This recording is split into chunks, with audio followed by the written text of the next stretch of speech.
George Clooney calls for hotel boycott over Brunei LGBT laws. Hollywood actor George Clooney is calling for a boycott of 9 luxury hotels with links to Brunei, after the country said gay sex and adultery would soon be punishable by death.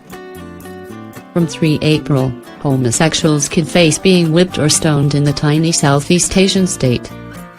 In 2014, Brunei became the first East Asian country to adopt Islamic Sharia law despite widespread condemnation. Mr. Clooney said the new laws amounted to human rights violations. In the onslaught of news where we see the world backsliding into authoritarianism, this stands alone, the actor wrote in a column for the entertainment website Deadline. Brunei is a monarchy and certainly any boycott would have little effect on changing these laws, he said. But are we really going to help pay for these human rights violations? He said Dorchester Collection hotels in the US, UK, France and Italy, which are owned by the Brunei Investment Agency, should be avoided by those who oppose the measures. Brunei, on the island of Borneo, is ruled by Sultan Hassan al-Bolkiah and has grown rich on oil and gas exports. The Sultan owns the Brunei Investment Agency, which counts some of the world's top hotels in its portfolio, including the Dorchester in London and the Beverly Hills Hotel in Los Angeles.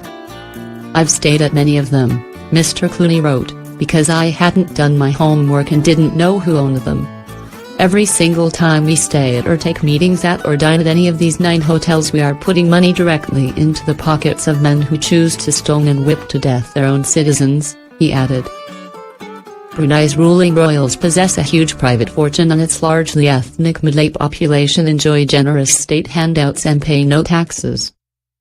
The Sultan introduced a tough Islamic penal code nearly 5 years ago, which it said would be introduced over a period of several years. Under the new laws, theft will be punished by the amputation of a hand for a first offense and the amputation of a foot for a second offense.